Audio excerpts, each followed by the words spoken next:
오늘도 말씀으로 승리하시는 복된 날 되시길 주님의 이름으로 축복합니다. 1월 6일 우리에게 주신 말씀은 요한복음 2장 1절부터 12절까지입니다. 말씀 함께 보겠습니다. 제2장. 사흘째 되던 날 갈릴리 가나에 혼례가 있어 예수의 어머니도 거기 계시고 예수와 그 제자들도 혼례의 청함을 받았더니 포도주가 떨어진지라. 예수의 어머니가 예수에게 이르되 저들에게 포도주가 없다. 여자여, 나와 무슨 상관이 있나이까? 내 때가 아직 이르지 아니하였나이다. 그의 어머니가 하인들에게 이르되 너희에게 무슨 말씀을 하시든지 그대로 하라. 거기에 유대인의 정결 예식을 따라 두세 통 드는 돌 항아리 6이 놓였는지라.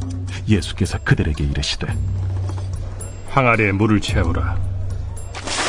하신즉 아귀까지 채우니 이제는 떠서 연회장에게 갖다 주라. 하심에 갖다 주었더니 연회장은 물로 된 포도주를 맛보고도 어디서 났는지 알지 못하되 물떠온 하인들은 알더라. 연회장이 신랑을 불러 말하되 사람마다 먼저 좋은 포도주를 내고 취한 후에 낮은 것을 내거늘 그대는 지금까지 좋은 포도주를 두었도다. 예수께서 이 첫 표적을 갈릴리 가나에서 행하여 그의 영광을 나타내시며 제자들이 그를 믿으니라. 그 후에 예수께서 그 어머니와 형제들과 제자들과 함께 가버나움으로 내려가셨으나 거기에 여러 날 계시지는 아니하시니라. 말씀의 제목은 물을 포도주로 바꾸신 표적입니다. 예수님은 우리에게 영원한 기쁨과 참된 안식을 주기 원하십니다. 기쁨이 바닥난 가나의 혼인잔치에 기쁨을 회복시켜 주셨습니다. 포도주가 없어 안식하지 못하던 모든 이들에게 참된 안식을 만들어 주신 것입니다. 오늘 우리에게 주신 말씀을 묵상하며 주님 안에 있는 참된 기쁨과 안식을 깨닫게 됩니다. 우리를 향하신 주님의 뜻은 항상 기뻐하는 것입니다. 우리는 과연 어떻게 항상 기뻐할 수 있을까요? 그 비결은 오직 예수님 안에 있다는 것을 오늘 말씀을 통해 깨닫게 됩니다. 기쁨의 근원 되시는 주님 안에서 참된 기쁨과 안식을 누릴 수 있는 우리 모두가 되길 주님의 이름으로 축복합니다. 첫째, 기쁨으로 충만해야 할 혼인잔치에 기쁨의 포도주가 바닥났습니다. 성경에서 포도주는 기쁨을 상징하는 것과 동시에 하나님께서 그 백성에게 내리신 복을 의미했습니다. 예수님 당시 결혼은 마을 전체의 잔치였고 축제였습니다. 보통 일주일 정도 진행되었기 때문에 많은 양의 포도주가 필요했습니다. 만약 포도주가 잔치 가운데 떨어지게 된다면 그것은 매우 곤란한 일이었고 잔치를 준비하는 이들에게 큰 수치를 안겨주는 것이었습니다. 우리는 말씀을 묵상하며 왜 이 결혼식에 포도주가 떨어진 것일까? 무엇이 문제였을까 생각해 보게 됩니다. 결혼식을 준비하는 신랑과 그의 가족과 모든 관계자들은 최선을 다해 잔치를 준비했을 것입니다. 예상한 인원보다 훨씬 더 많은 음식을 준비하며 이 정도면 넉넉하다고 충분히 생각하며 안심했을 것입니다. 그러나 모든 예상이 빗나가고 포도주는 금세 떨어지게 되었습니다. 이 말씀을 보며 우리 삶에도 얼마든지 이와 같은 일이 발생할 수 있음을 깨닫게 됩니다. 아무리 우리가 치밀하게 계획을 세우며 완벽에 가깝게 인생을 계획할지라도 포도주가 금세 떨어져 기쁨이 바닥나는 것이 바로 우리의 인생입니다.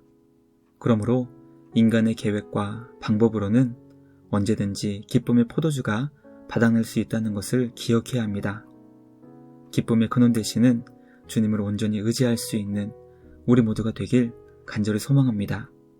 주님 안에서 영원히 마르지 않는 기쁨을 공급받을 수 있다는 것을 기억하여 주님이 주시는 영원한 기쁨을 받아 누릴 수 있는 우리 모두가 되길 주님의 이름으로 축복합니다. 둘째, 예수님은 정결 예식에 사용된 돌 항아리를 통해 기쁨을 회복시켜 주셨습니다. 혼인잔치에 포도주가 떨어지자 예수님의 어머니 마리아는 예수님께 그 상황을 알렸습니다. 아마도 예수님의 어머니는 신랑 측과 관련이 있는 사람으로 잔치 준비를 담당했던 것 같습니다. 예수님은 당시 공손한 표현이었던 헬라어 귀나이로 어머니를 부르셨습니다. 물론 이 호칭은 공손하고 예의 있는 표현이었지만 어머니와 아들 사이에 사용된 친밀한 호칭은 아니었습니다. 예수님께서 이 호칭을 사용하신 이유는 앞으로 하실 일이 어머니와 아들 사이에서 발생하는 일이 아니라 하나님이신 예수님께서 신적 권능으로 일하실 것임을 나타내시기 위함이었던 것 같습니다. 예수님은 정결례식에 사용하는 돌 항아리 6개의 물을 가득 채우라 말씀하십니다. 정결례식이란 구약의 말씀을 배경으로 이루어진 것이었습니다. 예수님은 구약을 배경으로 진행되었던 정결례식을 통해 기쁨이 바닥난 그곳에 기쁨을 회복시켜 주셨습니다. 마태복음 5장 17절은 예수님께서 율법이나 선지자를 폐하려 오신 것이 아니라 완전하게 하시기 위해 오셨다고 가르쳐주고 있습니다. 예수님 안에서 구약의 모든 말씀과 특별히 율법의 정신이 완전해지게 됨을 깨닫게 됩니다. 율법의 말씀이 예수님 안에서 기쁨이 바닥난 곳을 회복하는 놀라운 능력이 되었습니다. 주님 안에서 우리의 잃어버린 기쁨이 회복되기를 간절히 소망합니다. 주님의 말씀으로 큰 기쁨과 감사가 회복되는 우리 모두가 되길 주님의 이름으로 축복합니다. 마지막 셋째, 예수님의 첫 표적으로 주님의 영광이 나타났고 제자들이 주님을 믿었습니다. 가나에서 행하신 예수님의 첫 표적을 통해 하나님이신 예수님의 영광이 나타나게 되었고 그 영광을 본 제자들은 주님을 믿게 되었습니다. 예수님은 어머니 마리아에게 아직 내 때가 이르지 않았다고 말씀하셨습니다. 그럼에도 불구하고 예수님께서 첫 표적을 행하신 이유는 바로 주님의 영광을 제자들에게 보여주시기 위함이었고 동시에 제자들이 주님을 믿게 하시기 위함이었다는 것을 깨닫게 됩니다. 예수님께서 우리에게 주님의 영광을 보여주시는 이유는 우리가 주님을 온전히 믿고 따르게 하시기 위함입니다. 주님은 우리가 주님을 온전히 믿고 주님을 따르는 제자가 되기를 원하십니다. 오늘도 우리에게 행하시는 주님의 놀라운 영광을 믿음의 눈으로 바라보며 주님을 온전히 믿고 따를 수 있는 우리 모두가 되길 간절히 소망합니다. 날마다 더욱 강하고 굳센 믿음으로 승리할 수 있는 우리 모두가 되길 주님의 이름으로 축복합니다. 말씀 마치며 함께 기도하겠습니다. 하나님 아버지, 오늘 우리에게 놀라운 주님의 말씀을 묵상하게 하시니 감사합니다.